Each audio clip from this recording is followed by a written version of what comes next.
Bueno, mi nombre es Ana María, pinto como Prisma y hago parte de la colectiva Palabreras y Callejeras y también trabajo en Capital Graffiti Tours.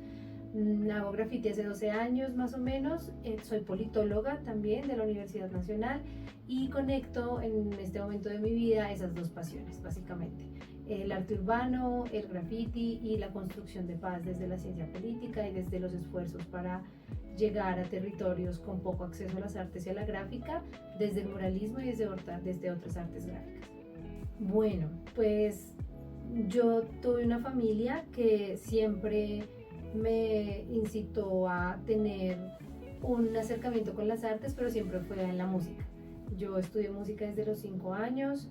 Mis papás, no sé, creían mucho como en la importancia de la educación integral, incluyendo la música, pero nunca pinté ni dibujé, nunca fue como el arte en el que me acerqué. Pero cuando tenía 10 años, yo siempre he vivido acá en Puente Aranda, en la calle Tercera más o menos, y estudiaba en Suba, en la 170 con Boyacá. Entonces cada día de mi vida tenía que atravesar toda la ciudad y en ese camino, a mis 10 años, cuando estaba en quinto, vi un stencil, empecé a ver un stencil debajo del puente de la 45 con 30 de excusados. Era un símbolo que asemejaba al símbolo nazi y abajo decía excusados. Y yo decía, ¿qué es esto? O sea, ¿cómo alguien puede hacer esto? ¿Dónde pueden encontrar las pinturas? Y fue una obsesión que me surgió todos los días de mi vida y que soñaba, digamos. Yo de chiquita tenía dos sueños. Uno era ser invisible para poder ir a todos los lugares que no podía ir porque ser una niña o ser mujer, y el otro era hacer graffiti. Y ambos parecían súper imposibles.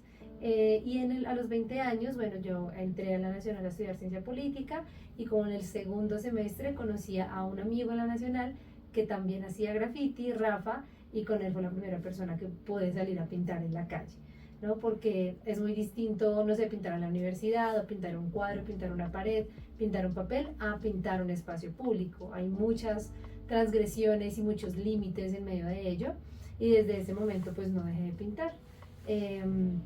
Creé con Rafa un colectivo llamado Crimental 1984 y éramos 10 miembros, 9 de ellos hombres, todos de Bosa y yo, era la única mujer de Puente Aranda. Nos confluía mucho la nacional, la pedagógica y bueno, y fui parte de ese colectivo por 8 años. Y, bueno, pues yo de hecho por 8 años tuve otro nombre, no por 9 años, mi nombre antes era mi tag, antes era Parásito, era un tag, de hecho es con el que la mayoría de gente me conoce, mucha gente todavía no me dice Prisma sino Parásito, y era un tag muy contestatario, muy crítico, intentaba que generara una sensación de incomodidad en las personas que lo escucharan, porque la intención era crear una gráfica incómoda, una gráfica muy punk. Nunca lo logré, nunca llegué a una gráfica punk, lo que me resonaba eran otras cosas y por muchos años quise cambiarme el nombre, pero tenía ese miedo, no, ya me conocen como Parásito en una ciudad como Bogotá, con tanta gente pintando, pero un día de verdad no sentía el llamado y no podía seguir atrasándolo y decidí cambiarme a Prisma.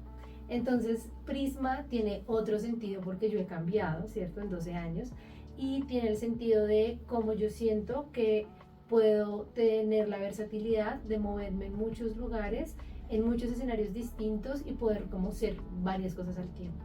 A eso lo refleja también a toda mi búsqueda como de mi identidad, de sentirme además muy cómoda con quien soy, de sentirme una mujer eh, pansexual, feminista, no sé, como cómoda con quien soy en la mayor cantidad de espectro, entonces de ahí viene Prisma. Bueno, yo principalmente en este momento, hace 5 o 6 años, pinto sola, pero principalmente hace 2 años, 2 años y medio pinto sola y me encanta. Soy una persona que trabaja mucho desde mucha interacción en mi vida cotidiana, entonces el graffiti para mí es un momento de soledad, de individualidad, de encontrarme conmigo misma y ha sido muy importante. Bueno, nada, el ser grafitera básicamente para mí es poder explorar todos esos lugares, esos espacios, esas narrativas que nos han sido negadas a las mujeres y a los cuerpos disidentes, que pues y es básicamente una apropiación distinta del espacio público. Son muchas cosas. Cuando hago graffiti me gusta leer la calle, me gusta no solamente ver dónde voy a pintar, sino ver todo el contexto, me gusta mucho caminar y ver cosas distintas. Me gusta intentar que lo que haga no genere un impacto tan negativo en la persona, digamos, o en el lugar donde pinto. Si es una cosa ilegal, pues intentar que no sea, digamos, en un lugar de verdad recién pintado, o en una reja, o en un carro, no podría realmente. Y en respecto ya como al trabajo de arte urbano, como grafitera, bueno, ¿qué hago? Pues exploro y intento superar mis miedos, intento sí, superar el miedo de salir a buscar un spot, ¿no? De presentarme a convocatorias, el miedo a fracasar que tenemos las mujeres muchas veces muy metidos, es que con el síndrome del impostor súper fuerte. Entonces, para mí ser grafitera es eso, es conectarme con otras personas también que sienten esa misma pasión de caminar las calles, de reconocerlas, aunque sean distintas. Y es vivir sin miedo, vivir con menos miedo, es retar los límites que nos pone la sociedad de dónde debemos ir y no debemos ir, y es también explorar mi manera de comunicar y poder comunicar eso con el resto del mundo. Bueno, porque cuando yo era niña, en el lugar donde crecí, que era un barrio de conjuntos, no había nadie haciendo graffiti. Y cualquier asociación al graffiti lo hacían hombres.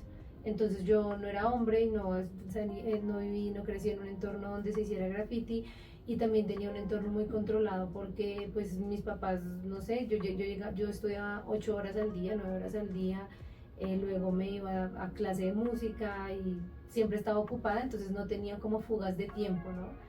Mi espacio en mi adolescencia y mi infancia fue muy controlado por mis papás y estuvo re bien, o sea, es lo que debería pasar. O sea, tuve unos papás muy presentes y como con un espacio, digamos, de cuidado muy delimitado, y no conocía gente que hiciera graffiti, aunque recuerdo que un día cuando tenía como, no sé, 7 años, sacamos un aerosol de las cosas como herramientas de la casa, y nos fuimos con unos vecinos a pintar la pared del frente, y obviamente nos cogieron y mi papá me regañó durísimo, o sea, me castigó, no me dejó salir como 3 días. Yo me sentía así como no, terrible, pero me acuerdo que sí, que fue esa posición de hacer graffiti. Hace poquito me acordaba de eso. Ok. Bueno, y cuéntanos, ¿tú consideras que Bogotá es un museo de arte? O sea, como libro. Hacer uso como de esa referencia, obviamente en un contexto como Bogotá no puede estar desconectado del hecho de que ese concepto ya ha sido institucionalizado por la alcaldía con este concepto de Museo Abierto de Bogotá. Yo creo que, bueno, la palabra museo puede tener muchas relecturas, y creo que de una manera los museos, digamos, sí pueden ser espacios donde se pueda empezar a replantear otras formas de interactuar con las obras, con el arte, pero normalmente los museos tienen esta naturaleza de que hay una separación muy clara, primero entre el afuera y el adentro, segundo entre lo que es arte y lo que no es arte. Quienes pueden entrar a ese museo, ¿no? En muchos lugares tiene la restricción económica, en otros lugares la restricción de clase, la restricción simbólica. Y tercero, pues que los museos un poco delimitan qué se puede ver y qué no se puede ver, ¿cierto? Entonces yo siento que en ese sentido Bogotá es mucho más que un museo de arte urbano. Creo que de hecho las palabras arte urbano y museo entran un poco en contradicción y está bien. Creo que justamente el arte urbano y el graffiti nacieron como una respuesta a esa limitación de las expresiones artísticas que se generaban en ciertos espacios por ciertas clases sociales, para ciertas clases sociales, e incluso hace 100 años cuando empezó el muralismo mexicano en México, durante la revolución social que estaba pasando allí, los muralistas decidieron salirse del museo, decidieron decir, queremos pintar para todas las personas que no pueden ir a un museo porque no tienen tiempo, no tienen plata, no tienen el conocimiento. Entonces yo estaría en desacuerdo que usáramos la palabra museo para referirnos a Bogotá. Creo que podríamos más ser una plataforma, un escenario, una ciudad, ¿sí? Podríamos ser, sí, me gusta más como plataforma que museo. Creo que somos un espacio de interacción donde gracias a las voluntades políticas y a los movimientos sociales del graffiti que iniciaron con el asesinato de Diego Felipe Becerra, bueno, y antes con los espacios de mesas de hip hop, pero que se fortalecieron y se potenciaron con el asesinato de Diego Felipe y la resistencia de los papás de Diego Felipe, con el trabajo colectivo de muchos grafiteros y grafiteras que hacían ilegal o legal en ese momento, y la voluntad política de interacción del alcalde de ese momento, que fue Gustavo Petro, pues se logró abrir mucho más el espectro de la participación y la descriminalización del graffiti, sobre todo en la mente de los bogotanos, ¿cierto? De nada sirve si tenemos una ley, si los bogotanos y las bogotanas y la gente que habita un territorio sigue pensando que eso es un crimen, ¿cierto? No pasó así. Cuando después del asesinato de Diego y de la construcción, digamos, colectiva de diferentes actores de un escenario distinto, tenemos ahora una Bogotá mucho más abierta a la pluralidad de imágenes, apoyadas o no financieramente por un ente privado público, autogestionadas, legales o ilegales, contestatarias, políticas, artísticas, culturales, pero tenemos una plataforma mucho más grande. Yo diría que es una plataforma. Y no un museo, porque además en los museos alguien cura. Y creo que nadie en este momento tiene la potestad en Bogotá, todavía, aunque se quiera, de definir qué se pinta y que no en la totalidad de la ciudad. Wow, pues esa pregunta yo no te la puedo responder completamente porque no soy, no sé, no estoy en la cabeza de toda la gente que hace graffiti, y creo que eso depende mucho de cada persona, de por qué cada persona sale a la calle a pintar. Entonces, yo creo que el graffiti quiere lograr, en mi perspectiva, en mi experiencia, en lo que conozco de otras motivaciones de otras personas pintando, es decir esas cosas que no se pueden decir por otros medios, posicionar discursos, narrativas, palabras, denuncias, demandas que no son visibles en otros escenarios y que son muy vitales. Lo vivimos en nuestro país, Colombia, no nos podemos también salir de ese contexto, donde en el paro del 2021 y donde todavía siguen surgiendo murales en denuncia a los asesinatos selectivos del Estado, a las desapariciones, hace poco a los chicos que censuraron con todos los permisos que tenían, los censuró el ejército, hace 3 meses, hoy en 2023, 3 meses no, un mes, por pintar un mural de las familias de víctimas de personas asesinadas extrajudicialmente por el ejército, que decía quiénes dieron la orden. Y los taparon y llegaron representantes del Centro Democrático y los censuraron y los grabaron sus caras. Entonces, hoy incluso todavía esos discursos que quieren borrar, pues por eso el graffiti existe, porque se necesita, en la calle es una de las zonas de fisura del Estado, es una de las zonas de fisura de control de la sociedad, y es todo eso que no se quiere decir, ¿cierto? Sale ahí en la calle, lo que nos gusta y lo que no nos gusta. También la presencia de actores armados. El otro día en Palo Quemado vi un graffiti de las AGC, ¿sabes?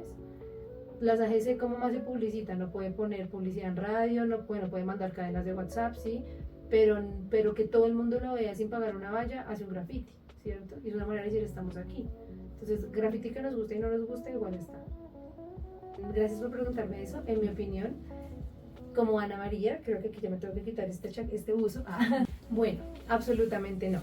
En mi opinión y en lo que tengo de información, en lo que me he informado como politóloga, como ciudadana, las alianzas que ha tenido Luis Carlos Galán hablan por sí solas, ¿cierto? Los patrocinadores de su campaña que están al público y que se pueden revisar, hablan por su campaña y hablan por lo que él va a priorizar en su campaña.